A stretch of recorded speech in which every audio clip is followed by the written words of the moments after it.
Bismillahirrahmanirrahim. Assalamualaikum warahmatullahi wabarakatuh. Innal hamdalillah nahmaduhu wa nasta'inuhu wa nastaghfiruh wa na'udzu billahi min shururi anfusina wa min sayyiati a'malina. من يهده الله فلا مضل له ومن يضلل فلا هادي له وأشهد أن لا إله إلا الله وحده لا شريك له وأشهد أن محمدا عبده ورسوله صلى الله عليه وعلى آله وسلم تسليما كثيرا أما بعد سبحانك لا علم لنا إلا ما علمتنا إنك أنت العليم الحكيم اللهم علمنا ما ينفعنا وانفعنا بما علمتنا وزدنا علما اللهم إنا نسألك علما نافعا ونعوذ بك من علم لا ينفع. Ma'asyiral muslimin, bapak-bapak, ibu-ibu, saudara-saudara sekalian, dan juga pendengar setia Mitra Muslim dimanapun berada, yang semoga Allah subhanahu wa ta'ala selalu memberikan kepada kita rahmat kasih sayangnya. Alhamdulillah, pada hari ini, hari Jumat tanggal 6 Jumadah Tsaniyah 1436 Hijriah yang bertepatan dengan tanggal 27 Maret 2015, Allah subhanahu wa ta'ala mengizinkan kita untuk bertemu di Masjid Al-Irsyad Surabaya, yang mudah-mudahan Allah subhanahu wa ta'ala selalu menjaga masjid ini dan semua masjid kaum muslimin, dan mudah-mudahan Allah subhanahu wa ta'ala menjadikan kaum muslimin mampu bersatu padu menjadi pelayan-pelayan Allah subhanahu wa ta'ala, mengabdi untuk agama Allah subhanahu wa ta'ala. InsyaAllah pada malam hari ini kita akan mengkaji satu surat yang sangat penting, yang mana surat ini termasuk surat yang kita dianjurkan membacanya secara rutin, sepekan sekali, setiap hari Jumat, atau boleh juga malam Jumat. Mari kita lihat, Al-Quran adalah kitab yang luar biasa. Tadi pada waktu khutbah Jumat sudah kita bahas bahwa kalau kita ingin sukses, kita ingin selamat, kita ingin bahagia yang hakiki, yang sebenarnya di dunia dan di akhirat, maka tidak ada jalan kecuali melalui Al-Quran, kitab Allah subhanahu wa ta'ala, kitab satu-satunya yang dahulu menjadi pegangan para sahabat Rasulullah Muhammad sallallahu alaihi wasallam, sehingga mereka menjadi orang yang hebat, mereka menjadi orang yang luar biasa, mereka menjadi orang yang mampu merubah dunia. Kitab mereka cuma satu, Al-Quran, sehingga mereka dikenal sebagai Al-Jil Al-Qurani, generasi Al-Quran. Sekarang ini perlu kita galakkan kajian Al-Quran, kita ungkap, dan kita berusaha agar kehidupan kita sesuai dengan Al-Quran, hidup di bawah naungan Al-Quran. Itu adalah hidup yang terindah.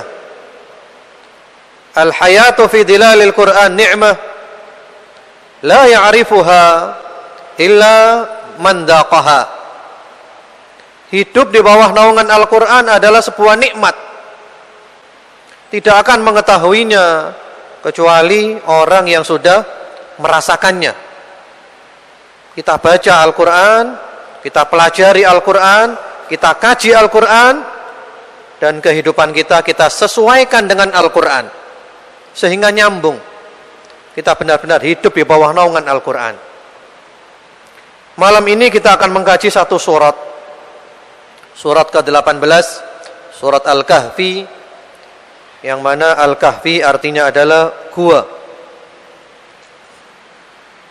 Surat ini diturunkan oleh Allah Subhanahu wa taala pada periode Mekah, sehingga dikenal sebagai surat Makkiyah, yang diturunkan sebelum Rasulullah sallallahu alaihi wasallam hijrah ke Madinah. Dan surat ini akan menyelamatkan kita dari fitnah. Nah, sekarang ini zaman fitnah. Kita perlu merenungkan surat Al-Kahfi supaya kita selamat dari fitnah. Fitnah itu godaan, fitnah itu ujian, fitnah itu huru-hara, fitnah itu kekacauan, fitnah itu penyimpangan. Semua yang buruk, semua yang jelek, itu namanya adalah fitnah. Dan sekarang kita berada di zaman yang seperti itu. Mari kita kaji surat Al-Kahfi ini. Dan surat Al-Kahfi adalah salah satu di antara 5 surat yang dibuka dengan kata-kata Alhamdulillah. Itu ada surat Al-Fatihah, surat Al-An'am, kemudian juga surat Al-Kahfi, surat Saba, dan surat Fatir. Dibuka oleh Allah dengan kata-kata Alhamdulillah. Segala pujian hanya untuk Allah Subhanahu wa taala. Al-Quran ini menggetarkan kalau kita faham. Sebagaimana tadi salat maghrib yang diimami oleh akhuna Al-Ustadz Fahmi bin Abdillah Al-Mahri, Masya Allah, kalau kita memahami maknanya menggetarkan. Maknanya itu benar-benar membuat hati ini bergejolak. Kita semakin takut, kita semakin dekat kepada Allah, dan kita ingin supaya kita bisa hidup seperti Al-Quran. Al-Imam Al-Ajurri rahimahullahu ta'ala, di antara nasihat beliau adalah yutasaffahul Quran liyu'addiba bihi nafsah. Seseorang itu membuka Al-Quran, membaca Al-Quran untuk mendidik dirinya. Ketika dia membaca ayat-ayat tentang takwa, kita baca ayat tentang takwa, kita tanyakan kepada diri kita, kapan saya menjadi orang bertakwa? Kita baca ayat tentang sabar, kapan saya menjadi orang yang sabar? Kita baca ayat tentang zuhud, kapan saya menjadi orang yang zuhud? Itulah Al-Quran. Mari kita baca dulu beberapa hadis dari Rasulullah sallallahu alaihi wasallam yang berhubungan dengan surat Al-Kahfi ini. Di antaranya di dalam riwayat Imam Muslim rahmatullahi alaih melalui jalan sahabat Abu Darda radhiyallahu taala anhu, Rasulullah Muhammad sallallahu alaihi wasallam bersabda, "Man hafidha 10 ayat min awali suratil Kahf usima minad dajjal wa fi riwayah min akhir suratil Kahf."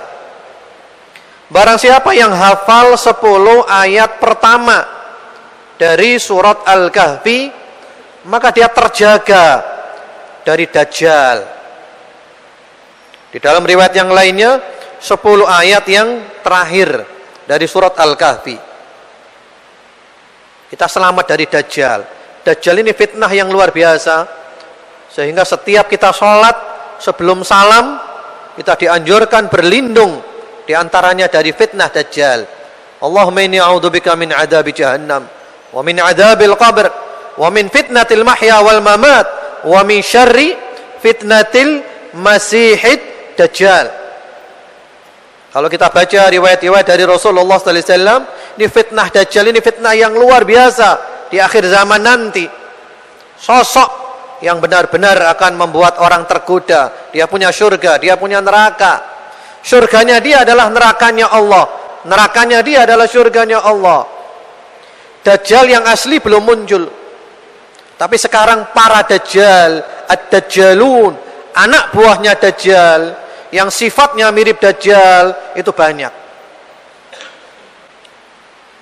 Kemudian juga di dalam sebuah hadis yang lain yang sanadnya dinyatakan sahih oleh Al-Albani di dalam Sahih At-Targhib wa Tarhib, sabda Rasulullah sallallahu alaihi wasallam, "Man qara'a suratal kahfi yaumal jumu'ah adha'at lahu minan nur ma bainal jumu'atain." Barang siapa membaca surat Al-Kahfi pada hari Jumat, maka memancar untuk dia cahaya di antara dua Jumat. Di sini kata-katanya hari Jumat. Hari Jumat itu mulai tadi pagi, ya, mulai dari kalau hari ya, kalau hari itu mulai tadi subuh sampai tadi maghrib itu hari. Namun sebagian ulama juga mengatakan masuk di dalamnya malam Jumat. Jadi dibaca malam Jumat juga boleh. Barang siapa membaca surat Al-Kahfi hari Jumat atau juga boleh malam Jumat, maka memancar untuk dia cahaya di antara dua Jumat. Maksudnya apa ya? Maksudnya apa hadits ini? Itu banyak keterangan para ulama. Di antara keterangan itu adalah kalau kita membaca surat Al-Kahfi dan kita faham, kita memahami, kita bisa mengambil pelajaran, maka surat Al-Kahfi ini akan menjadi cahaya untuk kita sehingga kita selamat. Yang mana dampak membaca ini sampai sepekan. Kita baca Jumat hari ini dengan faham, dengan ngerti, dengan mengambil pelajaran, maka dampaknya sampai Jumat depan. Jumat depan kita baca sampai Jumat berikutnya. Sehingga kalau kita membaca tiap hari Jumat atau malam Jumat, kita akan selamat. Tapi dengan catatan kita faham isinya seperti apa, dan kita akan kaji itu. Walaupun waktunya sangat singkat. Kemudian di dalam redaksi yang lain, sebagaimana di dalam As-Silsilah As-Sahihah, sabda Rasulullah Muhammad sallallahu alaihi wasallam, "Man hafidha 10 ayat min awali suratil Kahf usima min fitnatid dajjal." Barang siapa yang hafal 10 ayat dari surat Al-Kahfi, 10 ayat pertama, maka dia terjaga dari fitnah. Nah, ada kata-kata fitnah, godaan daripada dajjal. Ma'asyiral muslimin, bapak-bapak, ibu-ibu, saudara-saudara sekalian, dan juga pendengar setia Mitra Muslim dimanapun berada, yang semoga selalu mendapatkan rahmat dari Allah Subhanahu wa taala. Di dalam kisah ini banyak pelajaran, di antaranya yang kita kaji terlebih dahulu adalah 4 kisah. Dan ini selalu saya posting di Facebook atau juga di WhatsApp dan yang lainnya setiap malam atau hari Jumat untuk mengingatkan bahwa surat Al-Kahfi ini mengandung 4 kisah supaya kita waspada, supaya kita selamat dari 4 fitnah. Mari kita lihat secara global, kemudian kita kaji satu persatu. Yang pertama-tama adalah kisah Ashabul Kahfi. Dan ini ada di ayat nomor 9 sampai 26. Kalau kita baca, kita fahami, kita akan selamat, kita akan waspada dari fitnah yang menimpa agama. Yang kedua adalah kisah si kaya dan si miskin, yang ada di dalam ayat 32 sampai 44. Kalau kita baca, kita fahami, kita pelajari, kita akan selamat waspada dari fitnah harta. Yang ketiga, kisah Nabi Musa dengan Nabi Khidir alaihi wassalam, mulai dari ayat 60 sampai 82.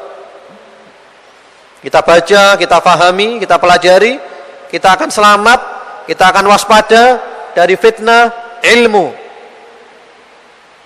Yang keempat, kisah Dzulqarnain, juga sikapnya terhadap Ya'juj wa Ma'juj yang ada di dalam ayat 83 sampai 98. Kita baca, kita pelajari, kita pahami, maka kita akan selamat, kita waspada dari fitnah kedudukan, fitnah jabatan. 4 kisah, kita selamat dari 4 fitnah. Kemudian yang menjadikan manusia terjerumus ke dalam fitnah-fitnah tersebut itu ada di ayat nomor 50, yaitu iblis yang selalu menggoda kita. Kemudian solusi supaya kita selamat dari semua fitnah tersebut itu ada di ayat terakhir 110. Beriman, beramal soleh, mengesahkan Allah dan tidak menyekutukan Allah dengan suatu apapun. Mari kita lihat ma'asyiral muslimin, jamaah sekalian rahimakumullah, kisah Ashabul Kahfi.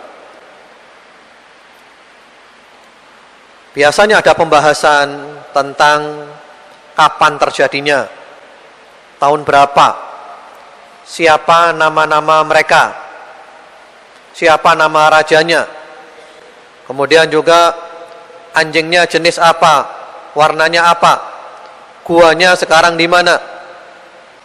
Ini diterangkan oleh para ulama, tidak disebutkan oleh Allah karena tidak ada perlunya. Allah sengaja tidak menyebutkan karena nggak ada perlunya. Tujuan daripada kisah ini kita ambil hikmah. Apa yang bisa kita ambil hikmah dari kisah ini? Mereka adalah pemuda-pemuda. Kalau kita baca ayat-ayat ini, akan tampak mereka itu anak orang-orang kaya, anak-anak para bangsawan. Raja saat itu adalah raja yang zalim, raja yang kafir, yang memaksa semua rakyatnya untuk kafir. Rakyatnya diajak kafir semua, nggak boleh beriman kepada Allah Subhanahu wa taala. Mereka dipaksa, dan bahkan mereka akan disiksa kalau mereka beriman kepada Allah Subhanahu wa taala. Lalu pemuda-pemuda ini, apa yang mereka lakukan? Apa yang mereka lakukan? Mereka rela berhijrah. Mereka rela berhijrah fi sabilillah. Mereka tinggalkan semua kemewahan yang mereka miliki, apapun yang mereka miliki, demi menjaga agama mereka. Jangan sampai agama mereka rusak. Mereka mohon pertolongan dari Allah Subhanahu wa taala. Mereka berdoa sebagaimana di dalam ayat nomor ke-10, Rabbana atina min ladunka rahmah wa hayyi' lana min amrina rasyada. Ini doa yang sangat indah. Memohon rahmat kasih sayang Allah dan memohon petunjuk Allah Subhanahu wa taala. Orang yang berusaha dan berdoa mohon pertolongan Allah tidak mungkin disia-siakan oleh Allah. Belum pernah ada ceritanya orang berharap kepada Allah, berdoa kepada Allah, disia-siakan oleh Allah. Nggak ada ceritanya. Ditolong oleh Allah. Akhirnya subhanallah, dengan kuasa Allah ada anjing mengikuti mereka. Anjing ini pun disebutkan di dalam Al-Quran. Anjing disebutkan di dalam Al-Quran. Kenapa? Karena kumpul dengan orang-orang soleh. Karena bergaul dengan orang soleh. Jadi bergaul dengan orang baik itu untung. Anjing, binatang yang najis sekalipun, karena dia kumpul dengan orang soleh, dimuliakan oleh Allah, diabadikan oleh Allah di dalam Al-Quran. Allah mengarahkan mereka untuk berada di sebuah gua, yang mana gua ini benar-benar gua yang ideal, yang besar, yang tidak pengap, yang mana ventilasinya, udaranya bisa keluar masuk dengan baik. Matahari pun ketika terbit dan terbenam mengenai mereka, dan tubuh mereka juga dibolak-balik oleh Allah. Ini adalah penjagaan Allah semuanya. Anjing berada di mulut gua dalam kondisi yang orang melihat itu takut. Perlindungan Allah. Orang yang berlindung kepada Allah, berharap kepada Allah, pasti dilindungi Allah. Jangan pernah ragu.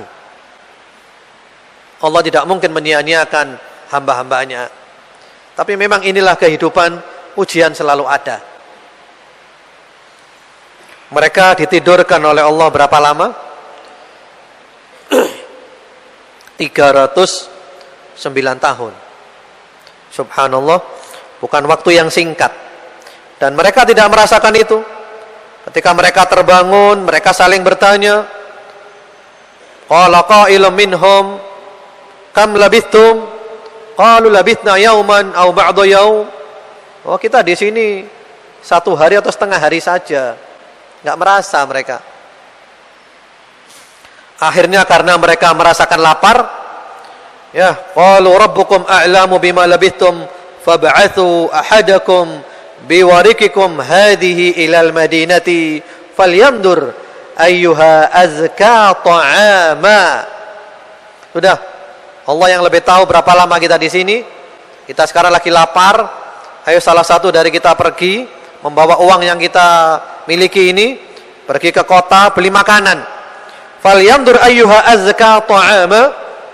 Menurut ahli tafsir ini makanan yang enak, karena mereka orang-orang bangsawan, biasa makan enak. Beli makanan yang enak.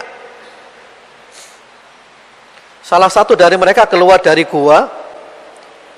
Ketika keluar dari gua, ya terheran-heran dia. Loh, kok berubah semua ya? 309 tahun berubah semuanya.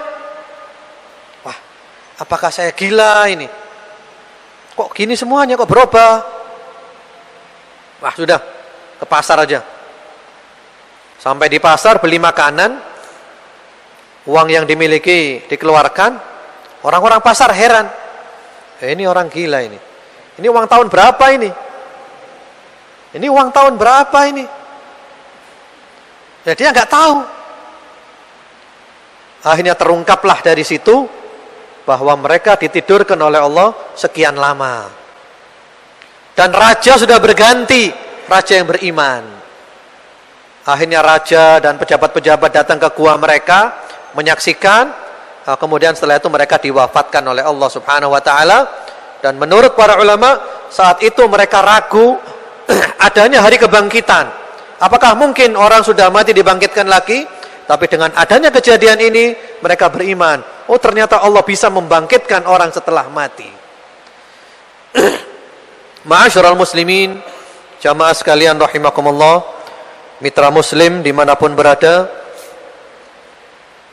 Di antara hikmah paling besar dari kisah ini adalah supaya kita selamat dari fitnah agama. Mari agama ini kita jaga, agama ini kita pegang erat-erat. Sekarang ini banyak upaya menjadikan kita keluar dari agama. Ada upaya pemurtatan yang berjalan demikian terorganisir. Umat Islam mau dikeluarkan dari Islam tanpa sadar. Kita harus waspada. Kita harus kembali kepada ajaran Islam yang benar yang diajarkan oleh Rasulullah Muhammad sallallahu alaihi wasallam. Yang mana beliau sudah mewanti-wanti sepeninggal beliau akan ada fitnah macam-macam, dan beliau memberikan solusi, fa'alaikum bisunnati wa sunnatil khulafa'ir rasyidin al-mahdiyyin min ba'di tamassaku biha wa 'addu 'alaiha bin nawajid. Kamu pegang sunnahku, sunnahnya al-khulafa ar-rasyidun, Sayyidina Abu Bakar, Sayyidina Umar, Sayyidina Uthman, Sayyidina Ali radhiyallahu anhum ajma'in. Kamu pegang erat sunnah itu dan kamu gigit dengan gerahammu. Digigit dengan geraham. Ini menunjukkan di akhir zaman orang itu menarik kita keluar dari ajaran Nabi Muhammad sallallahu alaihi wasallam. Jangan kau gigit dengan gigi depan, gigimu rompal, nggak kuat. Gigit dengan gigi geraham, gigitan yang kuat. Fitnah agama. Jangan lupa ada sebuah hadis Rasulullah sallallahu alaihi wasallam. Fitnah akhir zaman, fitanan kaqita'il lailil mudlim, yusbihu ar-rajulu mu'minan wa yumsi kafiran, wa yumsi mu'minan wa yusbihu kafiran, yabi'u dinahu bi'aradin minad dunya. Fitnah seperti potongan gelap gulita. Orang tidak tahu lagi mana jalan. Ada orang pagi iman, sore kafir. Ada orang sore iman, pagi kafir. Betapa cepat kafirnya. Kenapa? Menjual agamanya hanya untuk mendapatkan secuil daripada dunia. Dan ini benar-benar terjadi. Rela mengorbankan akidah. Mari kita jaga agama. Jadi kalau kita baca surat Al-Kahfi, pas lewat ayat-ayat ini ingat, ayat-ayat ini kisah Ashabul Kahfi, saya harus selamat dari fitnah yang menimpa agama saya. Saya harus hati-hati. Jangan sampai agama saya rusak. Saya harus berpegang dengan ajaran Rasulullah Muhammad SAW. Beliau tinggalkan untuk kita 2 pusaka. Dan kita tidak akan tersesat selama kita berpegang dengan 2 pusaka itu. Taraktu fikum amrain lan tadillu ma in tamassaktum bihima, kitaballah wa sunnati. Aku tinggalkan untukmu 2 pusaka. Kau tidak akan tersesat selama-lamanya selama berpegang dengan 2 pusaka itu, yaitu kitab Allah Al-Quran dan sunnahku, ajaran Nabi Muhammad sallallahu alaihi wasallam. Dan alhamdulillah Al-Irsyad, organisasi Al-Irsyad ini punya mabda, yang mana diantara mabda'nya adalah kembali kepada Al-Quran dan As-Sunnah. Baik, nanti kita akan sambung lagi Ustaz. Ini sering dengar kisah Ashabul Kahfi, mungkin juga sudah ada yang pernah lihat filmnya gitu ya. Tapi kalau dikisahkan lagi, apalagi yang mengisahkan orang yang berbeda, tadi kita mendapatkan banyak hikmah dan ilmu-ilmu baru begitu ya. Baru satu fitnah, yaitu fitnah agama, di mana saat ini seperti yang Ustadz Abdullah Saleh Hadrami sampaikan, orang bisa menjual agamanya, bisa karena makanan, bisa karena pasangan ya. Ini hati-hati, gara-gara wanita kita berani menggadaikan agama kita, kemudian kita keluar dari agama Islam ini. Naudzubillah. Nanti kita akan sambung kembali karena sudah masuk waktu Isya.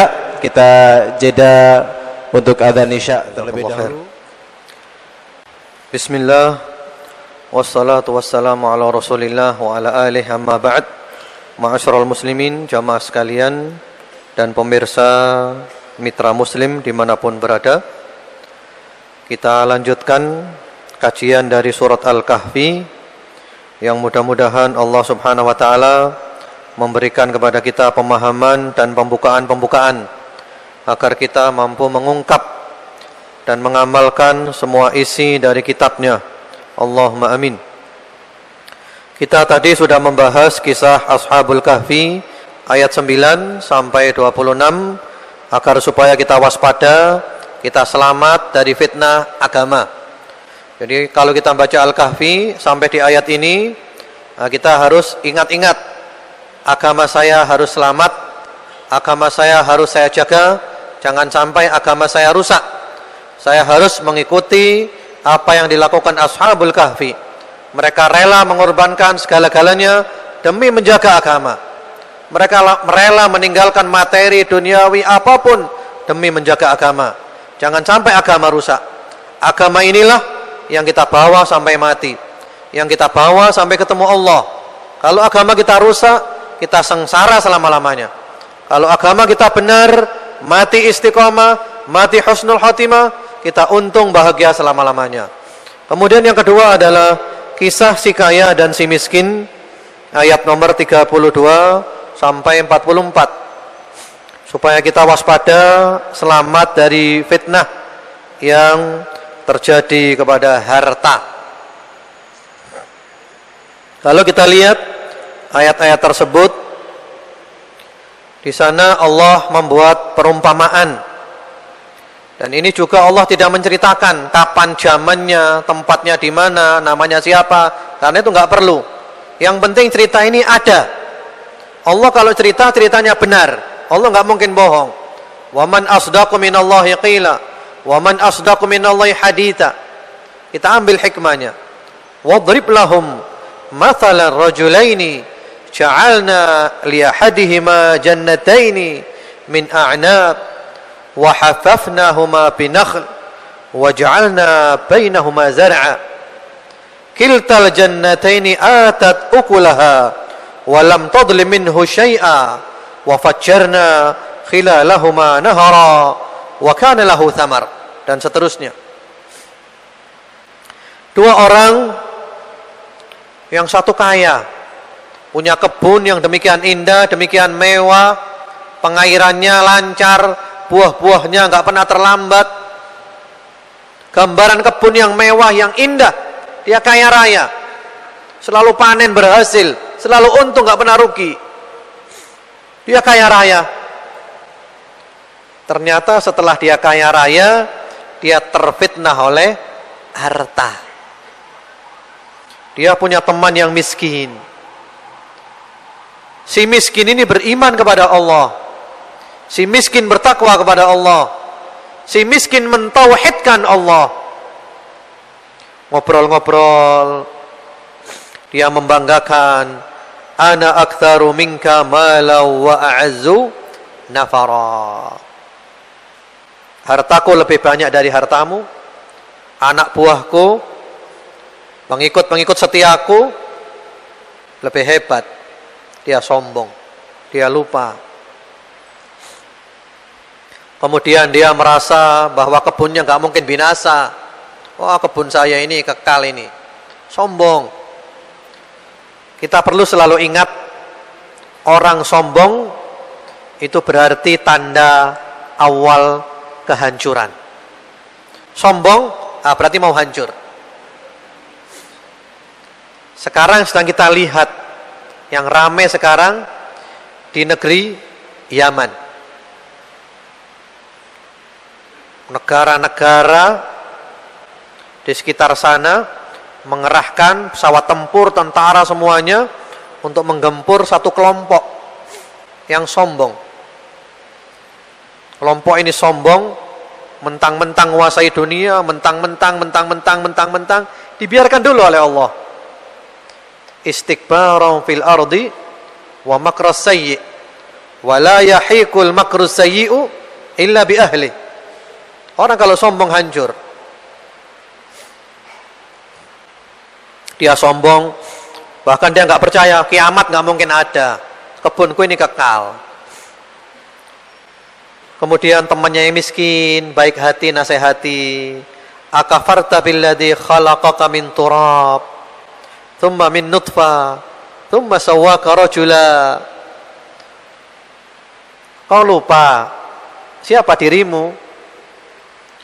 Kau diciptakan oleh Allah dari tanah, dari air mani, kau jadi kayak gini. Yang mau kau sombongkan itu apa? Kalau kita mau merenungkan penciptaan kita, yang mau kita sombongkan itu apa? Coba kita ketik aja di Google. Kita lihat janin. Janin berusia 1 bulan, 2 bulan, 3 bulan, 4 bulan. Semua ada gambarnya. Itulah kita. Kita dulu janin kayak gitu. Yang mau kita sombongkan apa? Orang terkaya di dunia. Yang paling kaya di dunia siapa sekarang? Siapa? Bill Gates ya. Orang terkaya di dunia. Dia terkaya, terhebat. Mari kita coba merenungkan alam semesta. Ada langit, ada bumi. Ada matahari, ada bulan, ada bintang-bintang. Ada planet-planet. Jumlahnya berapa planet ini? Jumlahnya berapa? Miliaran. Dan planet bumi yang kita pijak ini adalah termasuk planet terkecil. Dan kita di bumi ini berjumlah 6 miliar. Terus siapa kita? Siapa kita? Yang kita sombongkan apa? Punya apa kita? Allah selalu mengajak kita tafakkur, merenungkan. Wa yatafakkaruna fi khalqis samawati wal ard. Rabbana ma khalaqta hadza batila subhanak faqina adzaban nar. Allah ngajak kita mikir. Rasulullah Muhammad SAW ketika turun 10 ayat terakhir dari surat Ali Imran, itu Rasulullah nangis semalam suntuk. Nangis semalam suntuk. Lalu sahabat Bilal tanya, "Ya Rasulullah, ma yubki?" Ya Rasulullah, apa yang membuat Anda menangis? Kata Rasulullah, Bilal, turun kepadaku ayat-ayat ini. Inna fi khalqis samawati wal ardi wa ikhtilafil laili wan nahari la ayatin liulil albab alladziina yadhkuruna Allah qiyaman wa qu'udan wa 'ala junubihim wa yatafakkarun fi khalqis samawati wal ard. Lalu kata Rasulullah sallallahu alaihi wasallam, wailun liman qara'aha wa lam yatafakkar fiha. Celakalah orang yang membacanya dan tidak mau memikirkannya. Kita pikir alam semesta, siapa kita ini? Subhanallah.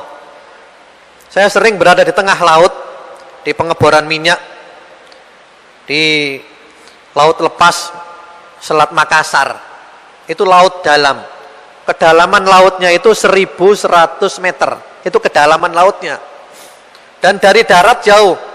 Dari Balikpapan 200 kilo. Dari Bontang 60 kilo. Nah, kita di sana di pengeboran minyak. Nah, saya ketika di sana saya sering tafakur, mikir, siapa saya ya?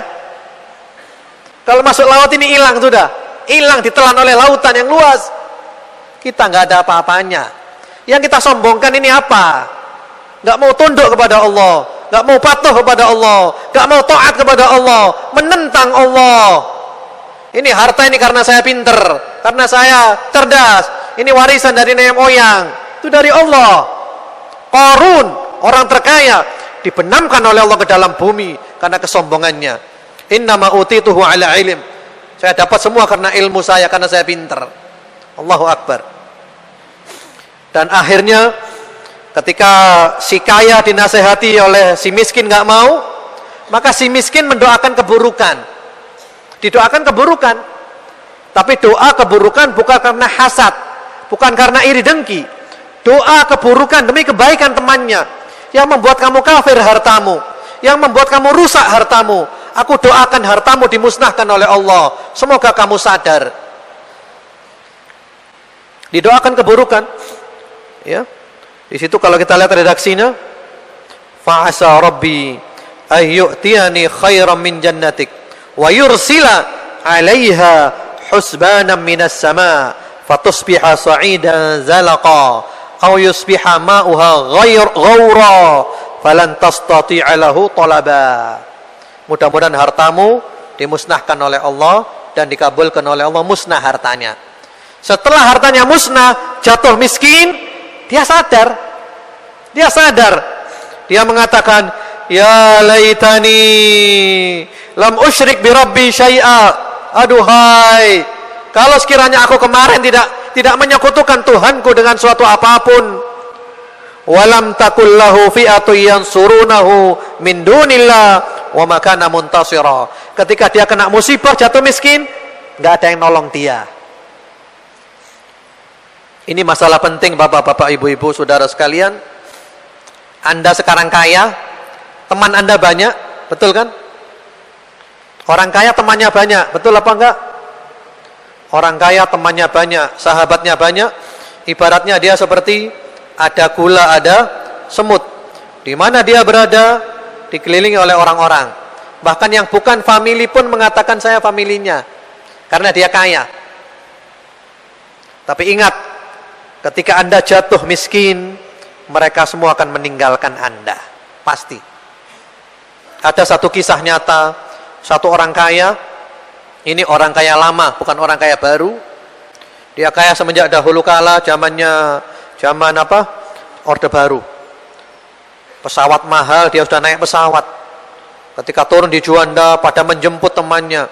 Datang ke Malang, makan di restoran. Wah, luar biasa, kaya raya. Temannya banyak. Dia salah dalam berbisnis, dan dia pun jatuh miskin. Hartanya habis, ludes.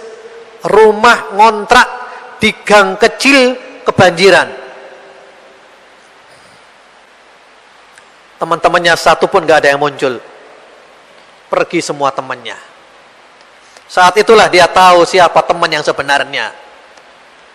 Amirul Mukminin Ali bin Abi Thalib radhiyallahu taala anhu mengatakan, "Ma aktsaral asdiqaa hina a'udduhum, walakinnahum fin naibati qalilu." Alangkah banyak teman, sahabat ketika aku hitung, jumlahnya banyak ribuan. Tapi ketika kena musibah, ternyata jumlah mereka sedikit. Bisa dihitung dengan jari. Mungkin cuma satu, mungkin nggak ada satu pun. Harta kekayaan. Yang kita banggakan itu apa? Allah selalu memerintahkan kita ingat. Alhaakumut takatsur hatta zurtumul maqabir. Bermegah-megahan, bermewah-mewahan, berbanyak-banyakan harta membuat kamu lupa bahwa nanti ada kehidupan di akhirat. Mati baru sadar, tapi nggak ada gunanya. Ma'asyiral muslimin, fitnah harta. Hati-hati fitnah harta. Harta kita oleh Allah ditanya dengan dua pertanyaan hari kiamat nanti. Min ainak tasabahu, dari mana dia dapat? Benar enggak dapatnya? Halal apa enggak? Wa fima anfaqah, kemana dia keluarkan? Ditanya dua harta kita. Dan sebenarnya harta yang benar-benar milik kita itu adalah harta yang sudah kita keluarkan di jalan Allah Subhanahu wa taala. Itu milik kita. Yang ada di rekening itu belum tentu milik kita. Rasulullah Muhammad sallallahu alaihi wasallam ketika membaca Alhaakumut Takatsur, beliau mengatakan, yaqulu ibnu Adam mali mali wa hal laka min malika illa ma akalta fa afnait aw labista fa ablait aw tasaddaqta fa amdait. Manusia membangga-banggakan hartanya, hartaku, hartaku, hartaku. Kata Rasulullah, hartamu hanya ada 3. Yang kamu makan habis, yang kamu pakai, beli baju, beli rumah, beli mobil, rusak. Yang kamu keluarkan di jalan Allah, itulah yang benar-benar milikmu. Jadi harta cuma 3. Kita buat beli makanan habis, kita buat beli rumah, mobil, rusak. Dan yang kita keluarkan di jalan Allah. Selebihnya itu belum tentu milik kita. Yang ada di rekening kita, di lemari, itu belum tentu milik kita, milik ahli waris. Allahu Akbar. Jadi ma'asyiral muslimin, jamaah sekalian rahimakumullah, para pendengar mitra muslim dimanapun berada, kalau kita membaca Al-Kahfi ayat 32 sampai 44, kita ingat kisah si kaya dan si miskin. Saya harus hati-hati, waspada daripada fitnah harta. Jangan sampai saya rusak gara-gara harta, sombong karena harta. Betapa banyak orang rusak karena harta. Ada satu kisah nyata, seorang pemuda miskin, tapi dia saleh. 5 waktu sholat di masjid, puasa Senin Kemis, sholat tahajud, akhlaknya baik, tapi miskin. Lalu tetangganya yang kaya, kasihan, simpati. Dipanggil si miskin ini. Wahai fulan, ini saya punya modal. Bagaimana kalau modal ini kamu jalankan? Nanti kita bagi hasil sekian-sekian. Wah, sepakat ya. Mulailah dia jalankan modal itu. Mulai kerja. Apa yang terjadi? Mulai sibuk dengan dunia. Mulai sholatnya lubang-lubang. Biasanya 5 waktu di masjid, sekarang sudah mulai lubang, gak ke masjid, tapi masih sholat di rumah. Biasanya tahajud, sekarang udah capek, gak tahajud lagi, sibuk kerja. Senin Kemisnya mulai hilang. Lama-lama sholat gak khusyuk, terpikir dunia terus. Kemudian dia kaya, zakat pun dia berat mengeluarkan. Akhirnya ibadahnya rusak, agamanya rusak, hubungannya dengan Allah rusak karena harta. Kemarin dia miskin baik, sekarang dia kaya rusak. Islam tidak melarang kita kaya. Rasulullah Muhammad SAW mengatakan, ni'mal malu saleh lirrajuli saleh. Sebaik-baik harta adalah harta yang halal, yang dimiliki oleh orang yang baik.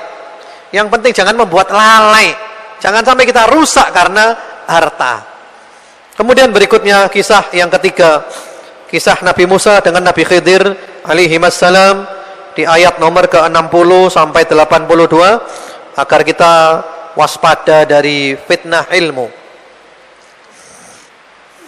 Kalau kita baca tafsir-tafsir, disebutkan waktu itu Nabi Musa sedang ceramah di hadapan Bani Israel. Lalu ada yang bertanya, man a'lamun nas? Siapakah orang yang paling pintar?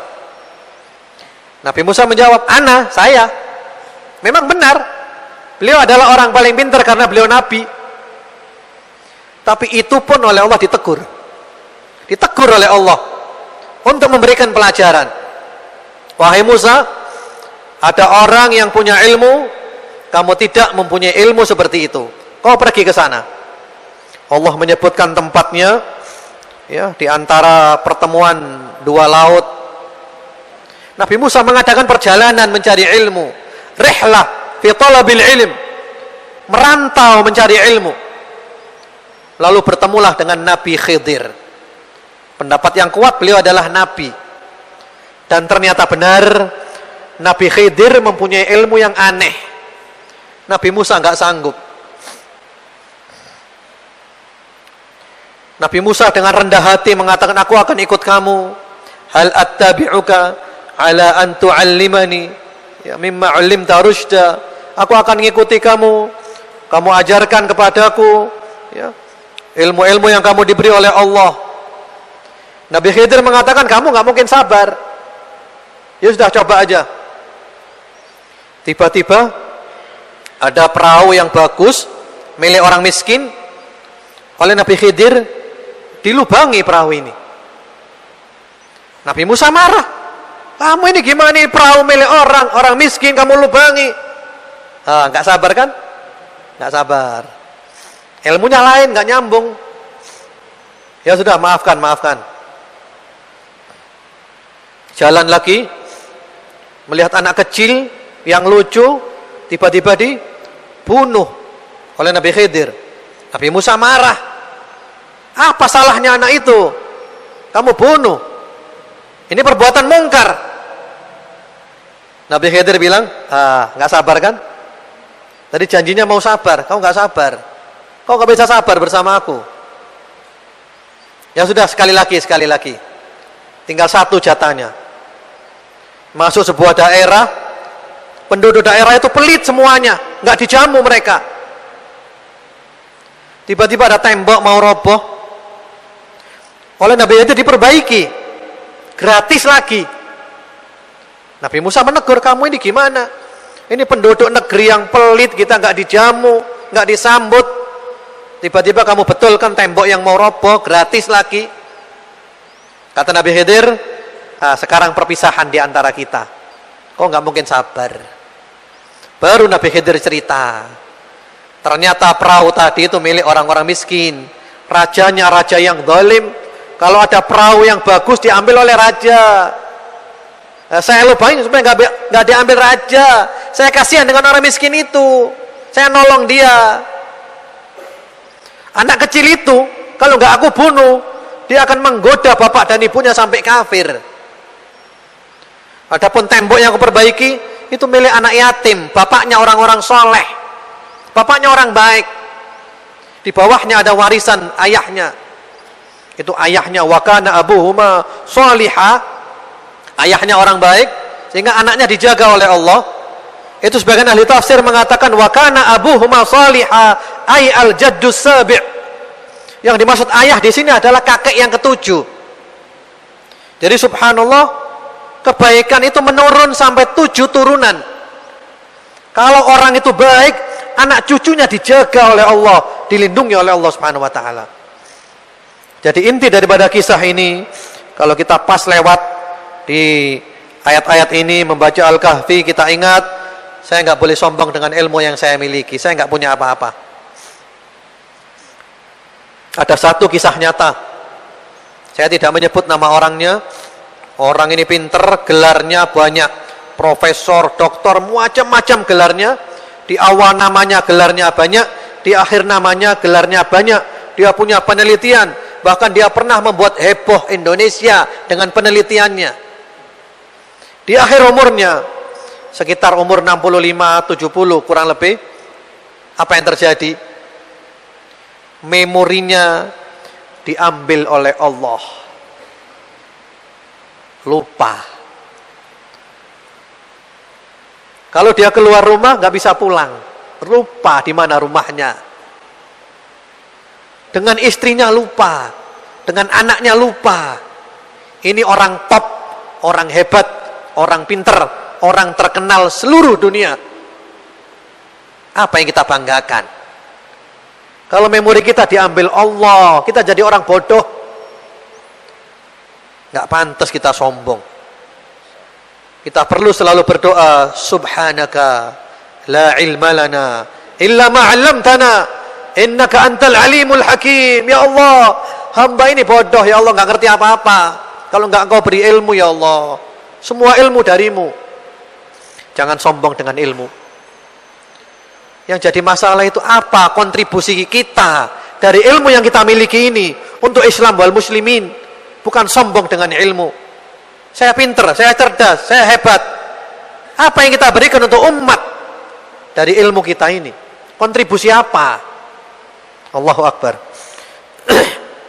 Kemudian yang terakhir, tinggal 5 menit waktunya. Sebenarnya ini masih panjang kisahnya ini. Di samping 4 kisah ini masih banyak cerita-cerita yang lain, yang luar biasa, yang perlu kita ungkap daripada surat Al-Kahfi. Karena waktu terbatas, ya, kisah Dzulqarnain dan sikapnya terhadap Ya'juj wa Ma'juj, itu ayat 83 sampai 98, supaya kita waspada dari fitnah kedudukan jabatan.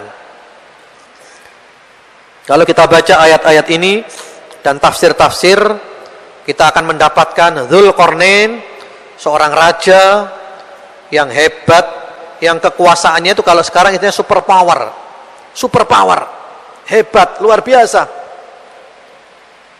Tapi dia tunduk kepada Allah, dia patuh kepada Allah, dia taat kepada Allah. Bahkan dia menegakkan amar ma'ruf nahi mungkar. Jabatannya, kekuasaannya, kehebatannya dipergunakan untuk melayani agama Allah. Nah, kita butuh orang-orang model Dzulqarnain yang dia menyelamatkan manusia dari kejahatan Ya'juj wa Ma'juj, bangsa yang perusak. Nanti akan muncul di akhir zaman yang merusak dia ini. Kita perlu belajar dari Dzulqarnain.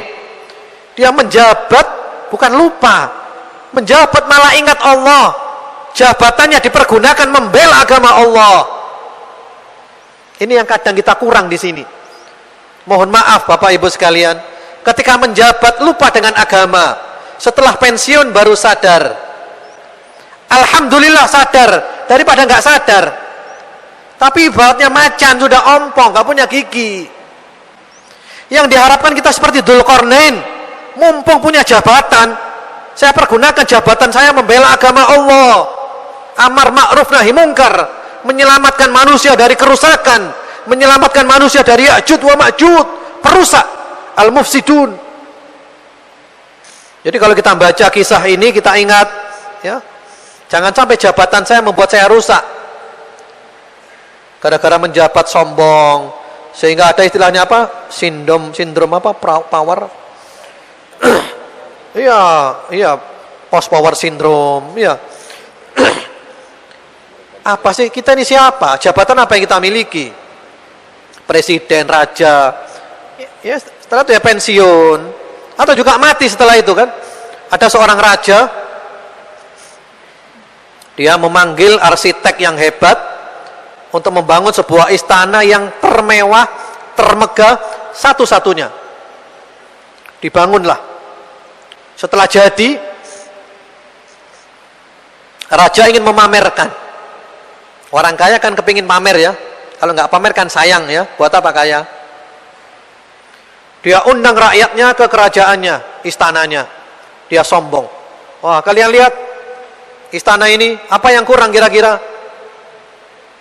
Semuanya mengatakan, wahai Tuan Raja, istana Anda ini sempurna, nggak kurang suatu apapun. Sempurna, hebat, luar biasa. Lalu ada seorang soleh mengatakan, wahai Tuan Raja, istana Anda kurang 2. Wah, kaget Raja. Apa kurangnya? Yang pertama-tama, pemiliknya bakal tua, sehingga tidak bisa menikmati kerajaannya lagi. Raja mulai lemas. Sudah tua mau diapakan? Mau kaya raya udah tua nggak bisa apa-apa. Bahkan kadang sudah kena stroke di tempat tidur, naudzubillah. Nggak ada artinya kerajaan itu. Yang kedua, pemiliknya bakal mati, ditinggalkan semua kerajaannya. Mau apa dia? Ya, jabatan. Jadi mumpung menjabat, saudara-saudara, bapak-bapak, ibu-ibu yang muda-muda, ketika menjabat, jadikan jabatan ini kesempatan membela agama Allah. Ini kesempatan bagi saya memberikan kontribusi untuk Islam wal muslimin. Kapan lagi? Mau nunggu pensiun? Tidak bisa berbuat apa pada pensiun. Mumpung menjabat, bela agama Allah. Subhanallah. Demikian, sebenarnya masih banyak yang perlu kita ungkap, tapi waktu yang membatasi kita. Mudah-mudahan saja kita selalu tertarik membaca surat Al-Kahfi. Jangan lupa tiap hari Jumat, malam Jumat membaca surat Al-Kahfi. Kita ingat terutama 4 kisah ini supaya kita selamat dari 4 fitnah. Yang pertama tadi kisah apa? Ashabul Kahfi, supaya selamat waspada dari fitnah agama. Yang kedua kisah si kaya dan si miskin, waspada selamat dari fitnah harta. Yang ketiga kisah Nabi Musa dengan Nabi Khidir, supaya kita waspada dari fitnah ilmu. Yang keempat kisah Dzulqarnain dan sikapnya terhadap Ya'juj wa Ma'juj, supaya kita waspada daripada fitnah yang menimpa kedudukan. Nah, kalau kita lewat, kita baca, insya Allah kita selamat dari fitnah itu semuanya. Kita baca tiap Jumat, membekas sampai Jumat berikutnya. Kita baca lagi, membekas sampai Jumat berikutnya. Kita selalu penuh dengan cahaya dari Allah Subhanahu wa taala melalui surat Al-Kahfi. Dan jangan lupa ayat 50 yang menggoda kita adalah iblis. Dan yang terakhir ayat 110 solusinya supaya kita selamat. Qul innama ana basyarum mithlukum faman kana yarju yuha ilayya annama ilahukum ilahu wahid faman kana yarju liqa'a rabbih falyamal amalan salihan wa la yusyrik biibadati rabbih ahada. Kalau kita ingin selamat, solusinya adalah beramal soleh, mengikuti ajaran Rasulullah sallallahu alaihi wasallam. Jangan syirik, jangan menyekutukan Allah Subhanahu wa taala dengan suatu apapun. Demikian, kurang lebihnya saya mohon maaf. Wassallallahu wasallama ala sayyidina Muhammadin wa ala alihi. Taib, satu kisah yang luar biasa.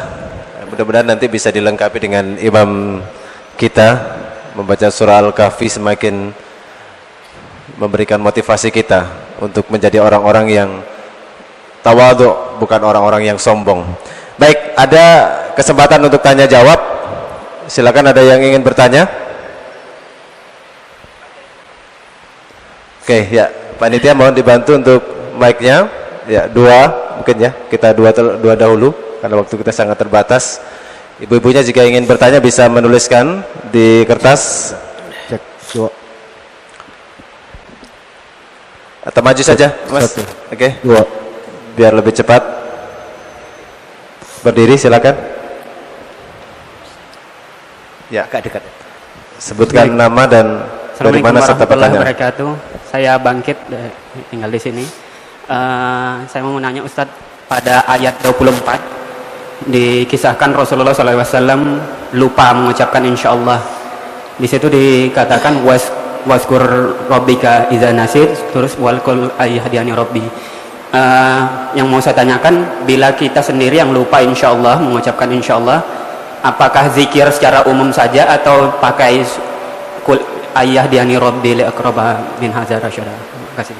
Baik, terima kasih. Langsung penanya yang kedua. Assalamualaikum warahmatullahi wabarakatuh.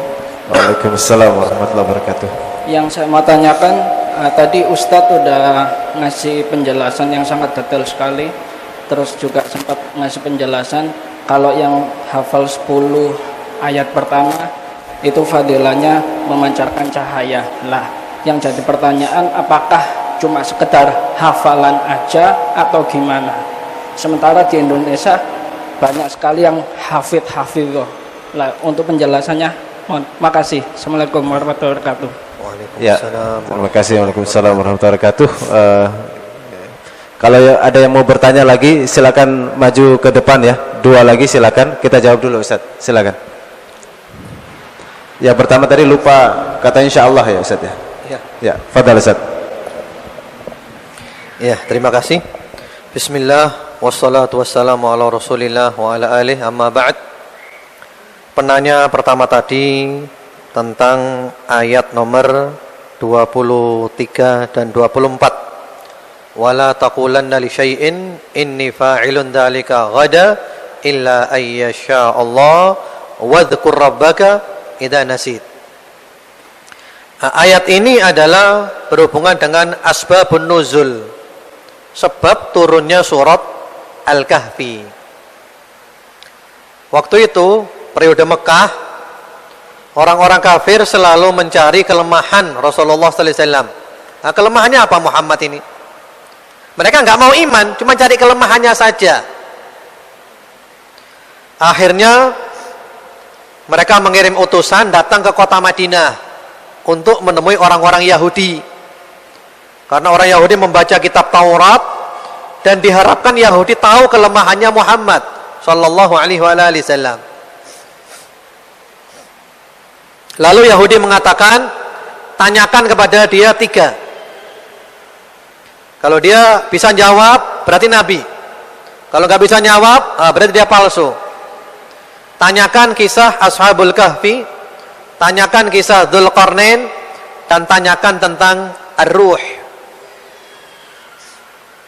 Wah, dia senang. Dia pulang ke Mekah, lalu bertanya kepada Nabi. Ketika Nabi ditanya, Nabi mengatakan, "Ghadan." Besok saya akan jawab. Besok saya akan jawab.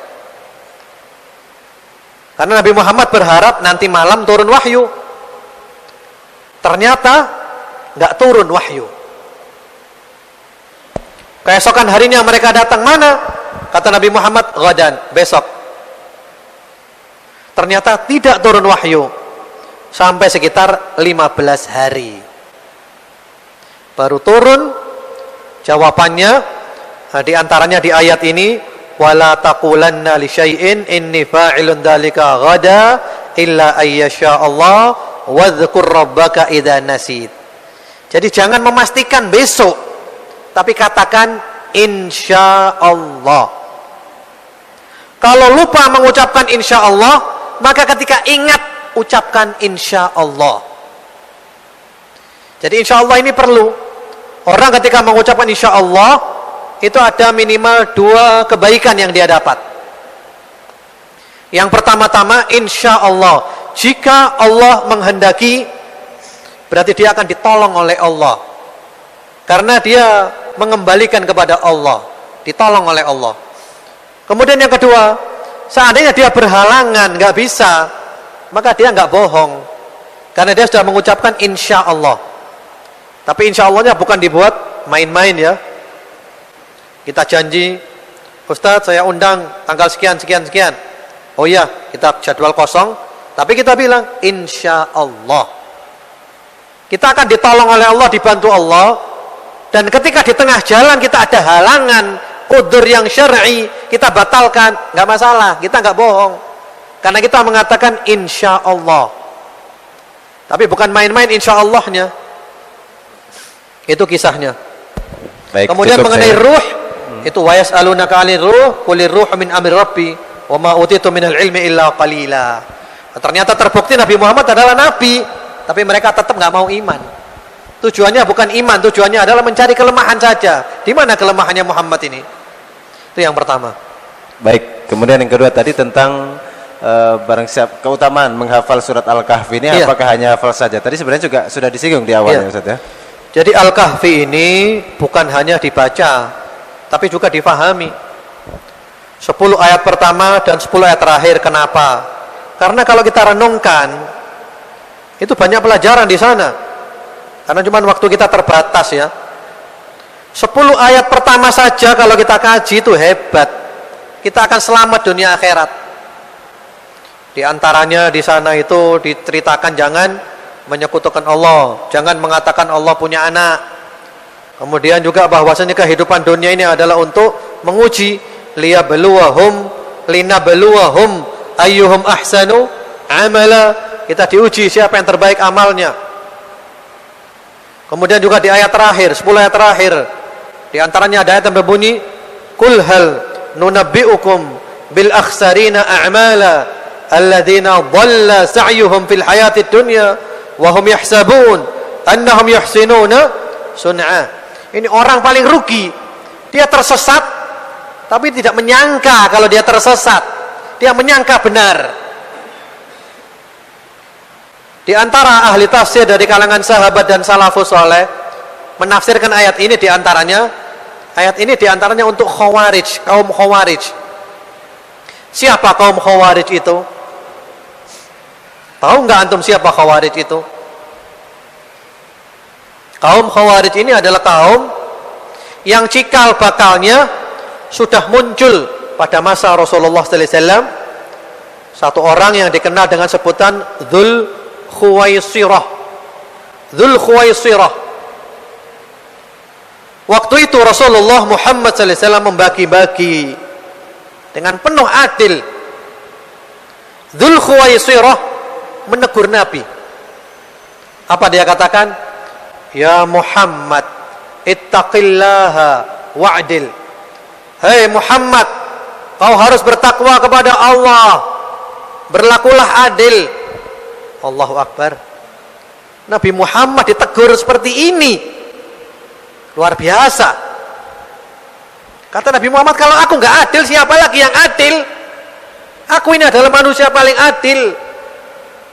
Lalu Rasulullah mengatakan, sayakhruju min dhi'i hadha qaumun yaqra'una al-Qur'an la yujawizu hanajirahum wa fi riwayah la yujawizu tarakihim.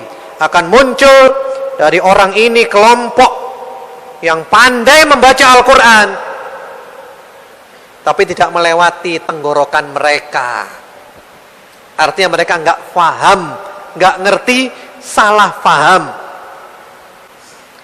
Yang kemudian mereka dikenal dengan kelompok Khawarij, yang mana Rasulullah Muhammad SAW mempunyai keterangan-keterangan yang lengkap tentang sifat-sifat kaum Khawarij. Lengkap keterangan dari Nabi. Apa kata Nabi? Tahkiruna salatakum bisalatihim wa siyamakum bisiyamihim wa qira'atakum biqira'atihim. Kemudian kata Nabi, salatmu dengan salat mereka kalah, puasamu dengan puasa mereka kalah, ngajimu dengan ngaji mereka kalah. Khawarij itu ahli ibadah, puasa sunnah, tahajud, luar biasa. Sampai-sampai disebutkan orang-orang Khawarij itu kurus-kurus, pucat-pucat, cekung-cekung matanya, kurang makan, kurang tidur, ibadah melulu. Tapi apa kata Nabi? Yamruquna minad-din kama yamruqu sahmu minar ramiyah. Mereka keluar melesat dari agama seperti anak panah keluar melesat dari busurnya. Kemudian Nabi mengatakan haula'i kilabun nar. Mereka adalah anjing-anjing neraka. Ahli ibadah luar biasa. Kata Nabi juga hudatsaul asnan, sufahaul ahlam. Kebanyakan mereka anak-anak muda, usianya muda-muda dan pikirannya dangkal, menafsirkan penafsiran yang dangkal, gampang mengkafirkan orang Islam. Ini kaum Khawarij. Jadi mereka ini tersesat, tidak menyangka kalau tersesat dan menyangka berbuat baik. Naudzubillah. Jangan sampai kita seperti itu. Dan seterusnya. Jadi intinya bukan hanya dibaca ya, kita paham. Dan tadi kan kita sudah mengungkap sebagian. Jadi minimal kita tadi sudah bisa menangkap kalau kita membaca Al-Kahfi ada 4 kisah selamat dari 4 fitnah. Itu minimal. Oke. Ya mungkin nanti lebih jauh lagi bisa ikut kuliah Twitternya ya Ustaz ya. Boleh. Atau WhatsAppnya gitu. Boleh insyaallah. Jadi nggak harus ke tempat beliau. Baik, terakhir ya karena waktu kita sangat terbatas. Satu pertanyaan, silakan. Nama saya Heru dari Prada Kali Kendal. Ustadz, apakah zaman sekarang ini masih ada orang yang bisa mengetahui yang bakal terjadi, mungkin seperti Nabi Khidir itu. Iya. Mungkin kalau ada, dan biasanya kan punya ada jamaah pengikutnya gitu. Apakah seperti itu lurus atau malah menyimpang? Terima kasih. Baik, langsung saja singkat aja Ustaz, silakan. Ya, terima kasih. Ini pertanyaannya bagus sekali. Apakah sekarang mungkin ada orang punya ilmu seperti ilmunya Nabi Khidir? Jawabannya nggak boleh.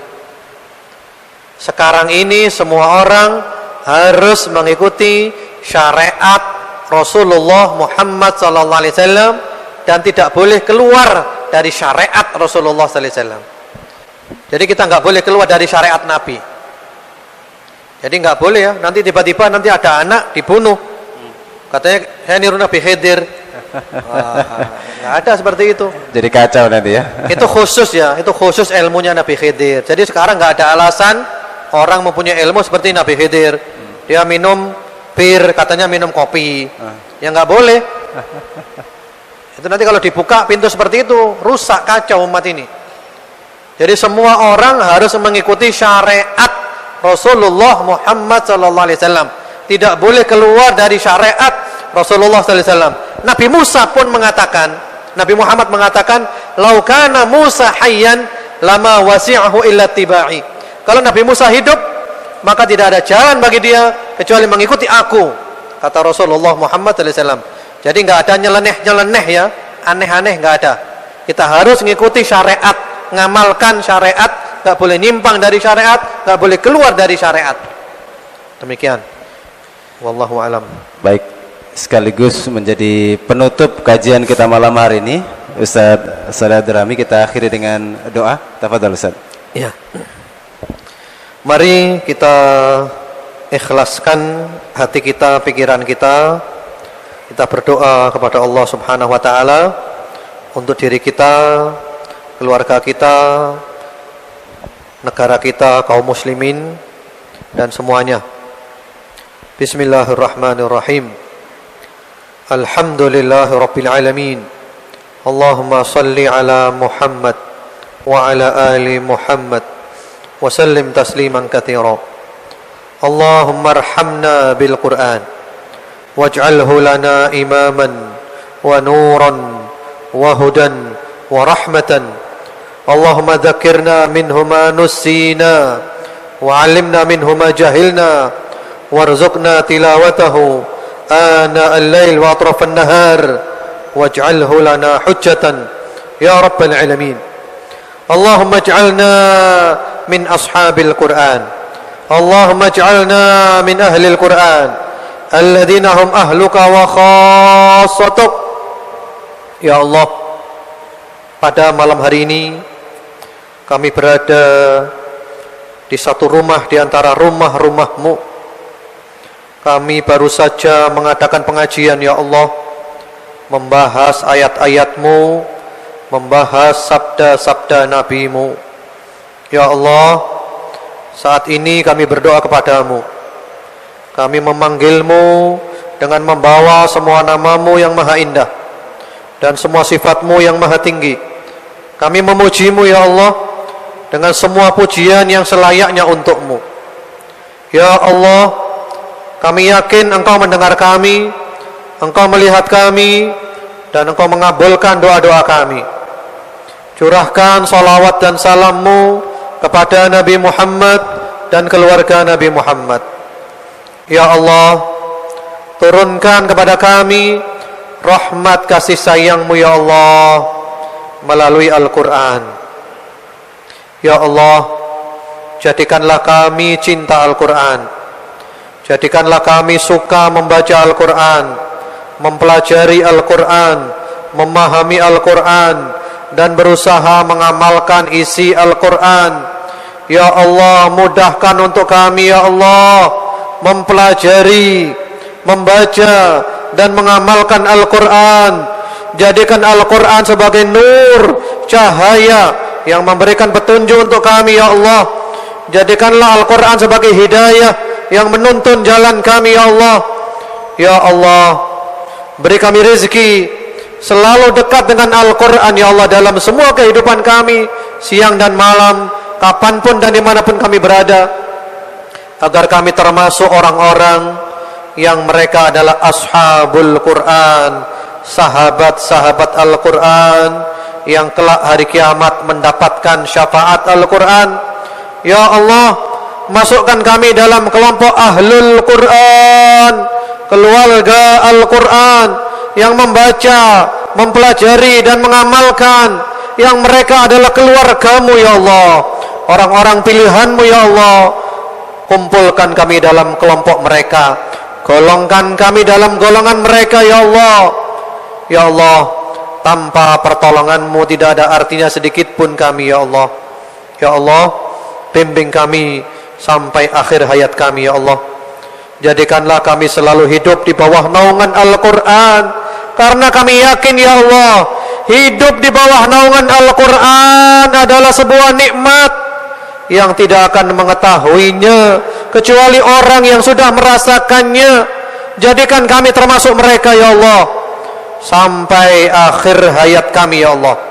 Kami istiqamah, Engkau bimbing kami terus ya Allah, sehingga kami mati dalam keadaan yang terbaik. Kami mati dalam keadaan husnul khatimah. Kami mati, akhir kalam kami adalah la ilaha illallah. Allahumma inna nas'aluka husnal khatimah wa na'udzubika min su'il khatimah. Allahumma inna nas'aluka ridhaka wal jannah wa na'udzubika min sakhatika wan nar. Rabbana atina fid dunya hasanah wa fil akhirati hasanah wa qina adzaban nar. Wa sallallahu wa sallama ala sayyidina Muhammadin wa ala alihi. Subhana rabbika rabbil izzati amma yasifun wa salamun ala al mursalin walhamdulillahi rabbil alamin.